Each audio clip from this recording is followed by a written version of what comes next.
Okay, so to continue, just so everyone knows at the very beginning, you might only watch for 10 seconds. What's the purpose of this? Is I was a Rebbe in yeshiva for around 13 years, and right now I am not able to do that.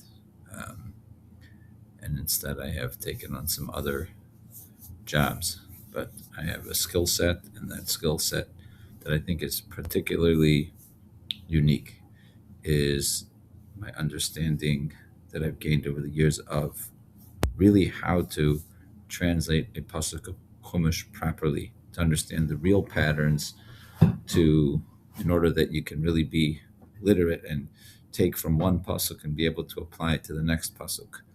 Um, and I feel as though it's a skill that I shouldn't stop sharing all of a sudden. So instead, I throw those little bits of um, little bits and pieces of what I've learned over the years out there in hopes that someone could gain some help from it, and I could use a little bit of my time as a kindness for a parent that wants their child to have a little bit of extra help with Chumash, be able to watch it on a screen when they're at home, or for a parent that doesn't quite understand how to translate and they want to be able to help their child, or just someone about teshuvah or something like that that is interested in learning Chumash, or even a teacher that has a little bit of a difficulty with dikduk because they didn't really learn Chumash in that way.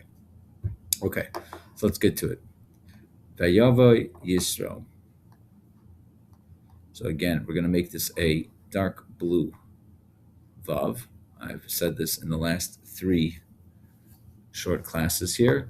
This is a Vav. A Vav always means and when it's added to the front of the word as a prefix, Vav. Then why am I making it dark blue instead of red? Let's see if there's going to be a place here where we're going to make it red, like right here, not in front of an action word, but instead here it's in front of the word isha, which means wife, so it's going to be red, which also means and. So what's the difference between the two? This vav is actually going to impact the tense of the action word that follows it.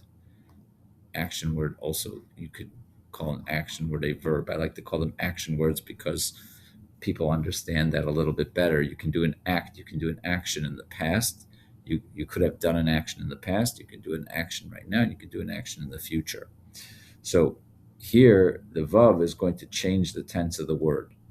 Yavo, by itself, would mean he will come in the future, because the added letter in the front is looking forward to the action of coming. So what that means is it's now future tense. There's always an added letter in front in future tense. However, the Vav is the Vav HaHipuch. It's the Vav which switches the tense. And if you could imagine in your mind that this Vav is going Va, and it's scaring the Yud, so the Yud's going to turn around and look at the Vav now, and it's no longer looking at the action. It's got to look back to the past, to the action. So Vayavo Yisro means, so first, if you just look at this word, Vayavo, you would think it would mean, and he came, Yisro.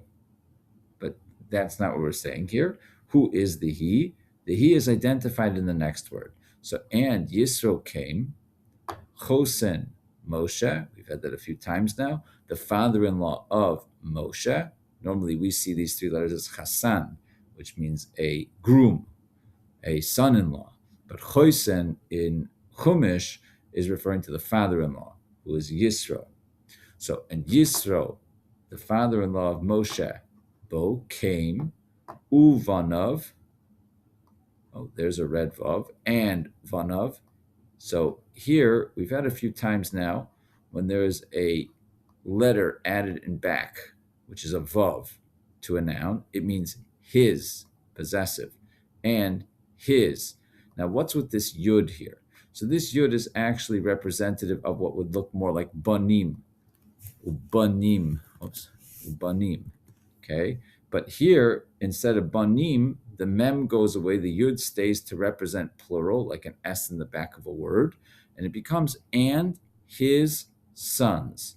Now, notice the structure.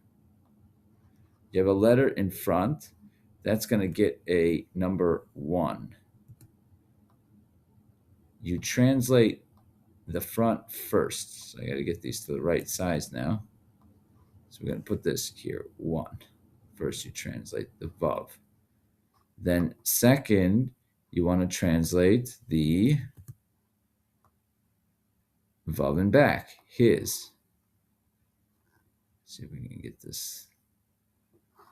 And third, we translate the actual noun. So, and his sons. Now, if you wanted to translate this in order, you really could do that. And you would say, and the sons of his. But normally people don't say it that way. And his sons instead of and the sons of his. Let's continue. We're going to do the same thing here. Ishto. And now remember, we said ishto when the word is isha, which means a wife, that hey gets transitioned into a tuf when it's connected to either a noun that follows it, like smichut form, or if you're going to put a pronoun at the back of the word, which again, vav in back means his. So it becomes and his wife. Okay. Again, this 1, 2, 3 pattern. Can I grab all these? Let's see. Yeah. So just kind of help you if perhaps you want to practice it yourself. So once again, 1, 2, 3. And his Ashes, like Ashes Chayil, a woman of valor. El means to Moshe. So let's go over this first phrase of Pasuk. Vayavo Yisro chosin Moshe. And Yisro, the father-in-law of Moshe, came, Vanov, and his sons, ishto, and his wife. I'm going to make this red to be consistent, so that you know that it's transitioned from a hey to a taf. El Moshe to Moshe. El Hamidbar. So here you have a prefix of a hey. To, again, El means to the desert. Midbar means desert. Now, just an interesting thing to note is Midbar is the same letters as Medaber, speaker. Just to keep that in your head for future references. So you came to, Yisro came to Moshe, together with his sons and his wife, to the desert, asher hu choine sham, that, asher, that, who, he, choine, was encamped. Choine means encamped, like we have the Machane Israel, the camp of Israel, and the Machane Levia, the camps of the Levium. The Machane, right, so you have these different camps, and I think we have like things like Machanaim. There's different camps that they start with the word Machane first, okay? So, Asher hu choynesham, that he was camping there. So who is the he? Who means he. So who is that pronoun? Who is that person that it's talking about? Of course, it's Moshe, that he was dwelling there, unless if for some reason it's the Mefarshim could explain the who as being ambiguous to mean also perhaps Hashem. Nevertheless, here in context, if he's coming to Moshe, right, that's who he's coming to the desert, and now it's saying that he is dwelling there. So who would the he be? Seemingly the simplest pshat would be Moshe. Har HaElokim, the mountain of the Elokim. So Elokim is one of the names of Hashem. And interestingly enough, there seems to be a little bit of almost like a missing word here, which would be fun to explore if I had more time. Chonesham, he was camped there. Har HaElokim, the mountain of the Elokim, the God. Now, K means God, or sometimes we refer to it as like power, and Elohim means powers. But we're not going to get into that too much right now. I'm tired and it's late. Vayomer al Moshe. So again, you've got that Vav in front. Whoops, it shouldn't be red though, because it's connected to an action word. We want it to be dark blue. It's going to flip the tense. Vayomer, and he said. If we didn't have that Vav there and there was just a Yud, it would mean something different. Yoimer would mean he will say. Vayomer, and he said, Al Moshe to Moshe, Ani choy sencha. I am, Ani means I or I am, your, so you're going to actually hear, instead of a 1, 2, 3, you just have a 1, 2. Oh, but I don't have the right colors right now. So whatever. I am chosencha, your father-in-law, Yisro. So he's speaking to him. Vayomer el Moshe. Yisro says, but Vayomer el Moshe, and he says to Moshe, Ani chosencha Yisro. I am your father-in-law, Yisro. Ba elecha, comes to you. The wording is a little bit strange, right? If you literally are translating this, it's a little hard to make something out of it. I guess we'll just put this here for now. Ani chosemcha, I am your father-in-law, Yisro, ba. I am your father-in-law, Yisro, ba elecha. He came to you, he comes to you. What's going on here? Just seems a little bit short in the language. Ishto. So we had before ishto, and his wife. So here we're going to have and your wife. So this would be a good time to really focus that a chaf in back means your in the masculine. Chaysencha, your father-in-law. Elecha, here it's not next to a noun, so instead of saying your, you say you.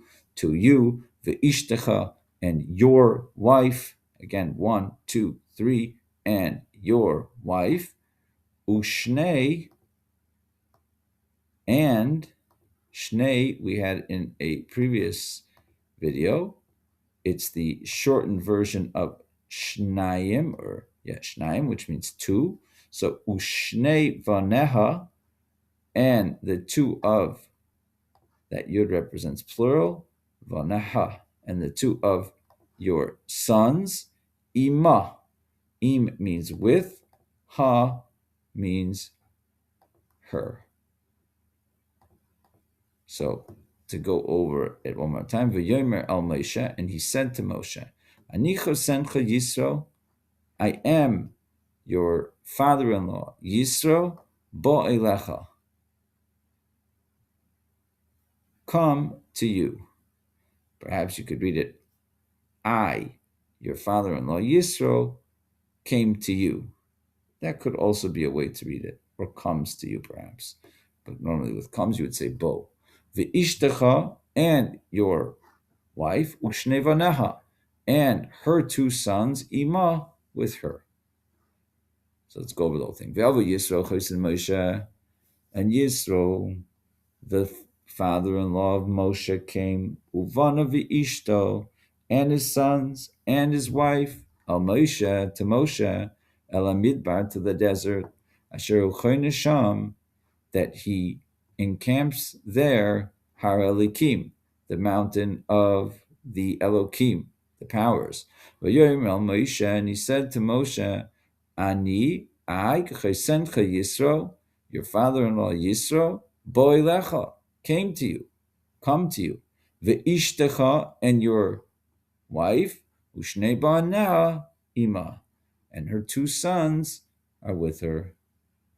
Have a wonderful evening. Sorry, I'm tired.